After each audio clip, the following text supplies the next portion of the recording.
तो मृत्यु अगर नजदीक आ जाए तो किसी तीर्थ पर जाना चाहिए। तीर्थ हो पर मन अपना घर में ही बना रहे तो भी ठीक नहीं। मन को घर से, प्रपंचों से, माया से, कुटुंबियों से हटाकर भगवान में लगाना चाहिए।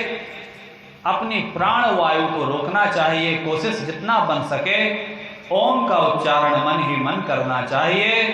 बुद्धि की सहायता से मन के द्वारा इंद्रियों को विषयों से हटा लेना चाहिए। भगवान के स्वरूप का चिंतन करना चाहिए। आपके जो इष्ट हों, जो देवता हों, जो भगवान हों, जिसमें मन लगता हो, आंख बंद करके उनके एक एक अंग का चिंतन करें। पैरों से शुरू करें, उनके नाखून से।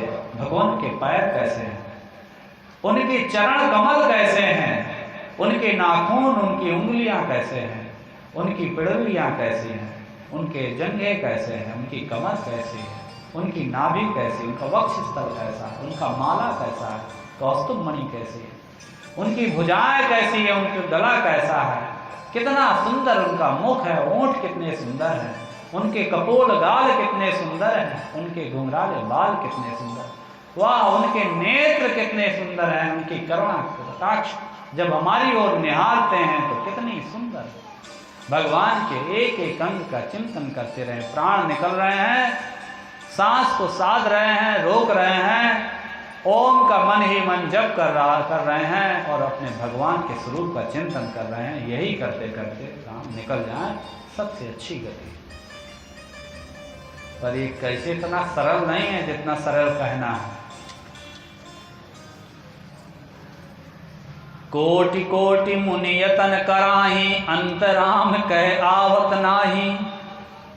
करोड़ों यत्न मुनि करते हैं पर फिर भी मरते वक्त राम याद नहीं आता है, बाबू बेटा बउआ नजर आता है। कहो तो एक चुटकुला सुना दो, किसी का नाम नहीं लेंगे, एक थे कोई पंडित जी, सेठ जी, साहब जी, जो भी हो। अंत समय आया, सब बाल बच्चे परिवार सब था, प्राण निकलने लगे। यमराज आए तो बड़ी तो बेदर्दी से प्राण लेते हैं। ऐसे थोड़ी लेते हैं कि भैया चलो बुलावा आया है, माता ने बुलाया, ऐसे थोड़ी कहेंगे रुको रुको अभी हम थोड़ा जो है ये कर लें, थोड़ा सा अभी रुक जाओ उससे मिल लें, ऐसा तो थोड़ी होता है। वो तो आते हैं सीधे गला दबाते हैं, सीधे पकड़ के बांध के जीव को रस्सियों में खींचते हैं। आप छटपटाते हैं, आपकी आंखों से कुछ दिखता नहीं है, गल आपके रुंध जाते हैं, बोल नहीं पाते, कफ भर जाता है, शरीर कांपता है, बहुत दर्द होता है भयंकर। जैसे हजारों सैकड़ों बिच्छू काली एक साथ डस लें, काट लें, उतना दर्द महसूस होता है, जन्म के समय भी और मरने के समय भी, हर किसी को। अब यमराज आए, ले गए। बड़ा दिमागदार था वो व्यक्ति, महाराज बात में फंसा लिया। बोला एक मौका दे दीजिए माँ, कभी अब दोबारा नहीं मांगूंगा, एक मौका थोड़ा दे दीजिए। तो क्या है? बोले बस जाऊंगा, भगवान का नाम लूंगा, फिर प्राण ले लीजिएगा, नहीं तो आप बहुत कष्ट देंगे, बड़ा जीवन में मुझसे अधर्म हुआ। यमराज ने कहा ठीक सही बात है, भगवान ही का नाम लोगे ना? बोले हाँ। और गए। भगवान ने कहा, यमराज ने कहा चलो 1 मिनट के लिए तुम्हें छूट देते हैं, इसको छूट दी जाए। और ज्यों ही प्राण छोड़े और उस खोखले में प्राण आए, त्यों ही लेटा था चारपाइयों, आँख खोला तो देखता है कि भाई भी खड़ा है, भतीजा भी खड़ा है, वो ननद देवरानी सब बहुएं सब पूरा खानदान खड़ा है और हमको घेरे हैं, हाय दैया कर रहे, सुबह से उठ नहीं रहे, हिला रहे हैं। कोई कान में कह रहा है अरे हमसे कुछ कह दो, कुछ कहना तो नहीं था, अरे बहू से कुछ तो नहीं कहना है, कहना कुछ नहीं था।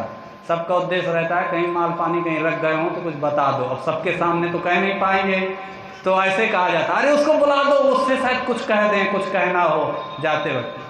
कहीं गपा के रख गए हों, कहीं कोई FD वगैरह करके रख गए हों, तो हाउस बैंक में है, हिलाए। अब वो जब आँख खोली देखा तो एक के पैरों के बीच से देखा कि अरे मेरी भैंस का जो बछड़ा था पड़ा था वो छूट गया, दूध पी रहा है। अरे कहा है मर जाओ पागलो, दूध पिए रहा, पहले उसको बांधो, बाद में यहाँ कुछ कह दो करना। पड़े पे बुद्धि गई उसकी कि दूध पिए जा रहा है, और 1 ही मिनट का टाइम था, जब तक पड़े में बुद्धि गई तब तक यमराज ने फिर दोबारा पड़ा बनना पड़ा। तो ये जीव जीवन भर इतने इस माया में लिप्त रहता है कि हमेशा उसी में, जब तो अंत समय भी तो वही याद आता है। उदाहरण एक और दे दें, जैसे कोई विद्यार्थी हो, आप भी सब विद्यार्थी रहे होंगे कभी ना कभी।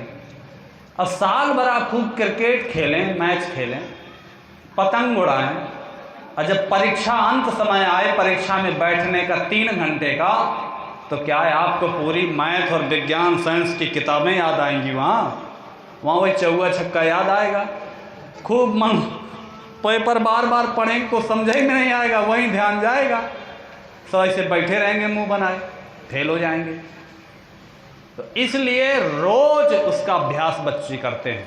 सालों भर जो पढ़ता है, तो आप उस दिन नहीं भी पढ़ेंगे, अंत समय मेहनत नहीं भी करेंगे मरते वक्त, पर अगर पेपर आएगा तो आपको पुरानी सारा पढ़ा हुआ चीज़ें उसमें, हाँ ये तो मैं याद किया था, ये ऐसे है, ये ऐसे है, आप लिख देंगे। तो ये जीवन के पूरी जो उम्र होती है उसकी परीक्षा होती है अंत समय, और जब प्राण निकलते हैं तो उस दौरान आपको वही याद आता है जो जीवन भर आपका, जिस चीज़ के प्रति सबसे ज़्यादा आसक्ति रही है, जिसके प्रति आपका मन सबसे ज़्यादा भागा है। नहीं तो बहुत सरल है। गीता में भगवान ने कहा कि अंत काल में जो व्यक्ति मुझे जिस भाव को याद करता है, अगले जन्म में वो वही बन जाता है।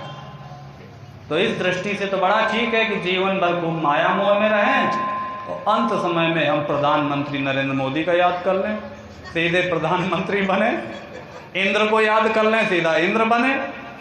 तो ऐसा नहीं होता है। जीवन भर ये मन जहाँ सबसे ज़्यादा भगेगा, मरते वक्त आपका ऑटोमेटिक ना चाहते हुए भी वही मन जाएगा।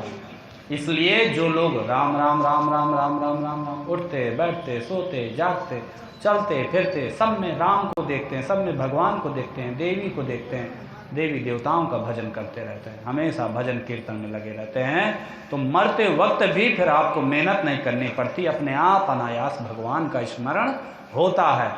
और अंत समय जब भगवान का नाम आ गया, ध्यान आ गया, उनका स्वरूप का चिंतन हो गया, तो आपका कल्याण मोक्ष मुक्ति होना ही होना है।